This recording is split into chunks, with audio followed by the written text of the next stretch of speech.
तीसरा हम देख रहे हैं बिहार हमारा इस मामले में पीछे नहीं है। तो ऐसे स्टेट टू स्टेट बहुत जहाँ स्ट्रेंथ है वहाँ पर अभी भी इनको जमीन के ऊपर उतारना काफी ठीक है। इसमें मेरा आपसे ये कहना है कि हम लोगों ने जो ट्राइब्यूनल में केस जीता था कर्नाटका में कि ये गवर्नमेंट एम्प्लॉइज हैं, तो उस केस पे वो आ गए थे सुप्रीम कोर्ट में, वहाँ की सरकार।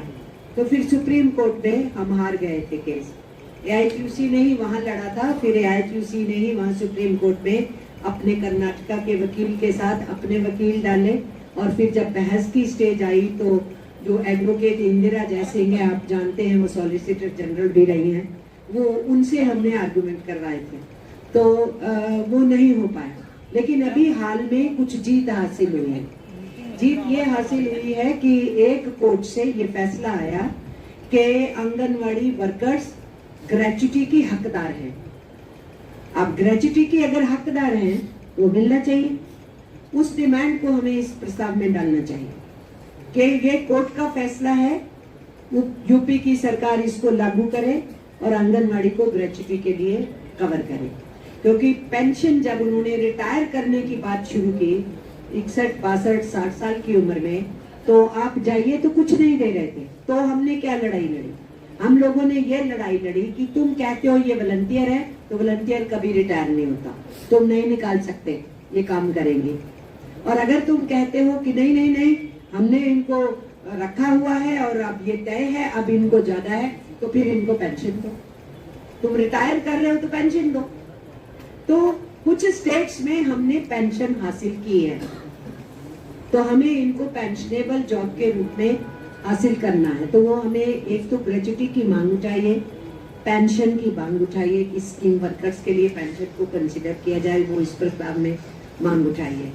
और इसके अलावा आप को मैं ये भी बताना चाहती हूँ कि इस ग्रेच्युटी के इशू के अलावा एक कोर्ट ने ये भी बोल दिया है, आंगनवाड़ियों के ही एक केस में एक हाई कोर्ट ने ये बोल दिया है कि ये सरकारी विभागों का तो काम कर रही है, यानी जो हमारा आर्गुमेंट है कि सरकारी विभागों में काम कर रही है तो ये सरकारी कर्मचारी कैसे नहीं है। तो एक कोर्ट ने ये फैसला दिया है कि ये सरकारी विभागों में काम करती हैं, इसलिए इनको जो भी उन विभागों में इनके पैरेलल जो पोस्ट निकलेंगी इनको रेगुलराइज करना शुरू करो, उसमें डालना शुरू करो। ये भी आया है, उसका भी 2 लाइन यहाँ पर डालिए कि उनको रेगुलराइज करने की बात कीजिए। जब तक वो नहीं होती तब तक उनको मिनिमम वेज शुरू कीजिए, उसमें कवरेज दीजिए। और मेंशन कीजिए यहाँ की जो इंडियन लेबर कॉन्फ्रेंस है, जो 45वीं इंडियन लेबर कॉन्फ्रेंस हुई थी, उसमें हमने स्कीम वर्कर्स का एजेंडा लड़ के लिखवाया था ट्रेड यूनियन की तरफ से। तो उस इंडियन लेबर कॉन्फ्रेंस में हम लोगों ने इनको वर्कर स्टेटस मिले ये रिकमेंडेशन करा चुके हैं, इनको ESI कवरेज मिले ये हम उस पे रिकमेंडेशन करा चुके हैं। तो आप इसको मेंशन कीजिए 45वीं इंडियन लेबर कॉन्फ्रेंस की जो रिकमेंडेशंस है कि इनको वर्कर का स्टेटस मिले और उनको ESI का कवरेज मिले, ये लागू किया जाए उत्तर प्रदेश के अंदर। तो उस ढंग से इसको अमेंड कर लीजिए। और ये मैं आपको एडिशनल जानकारियां दे रही हूँ। इसमें तो लड़ाई के बिना तो कुछ नहीं होगा। ये सरकार की सोची समझी चाल है कि लीडर को वर्कर से दूर कैसे करना है ताकि यूनियन नहीं बन सके।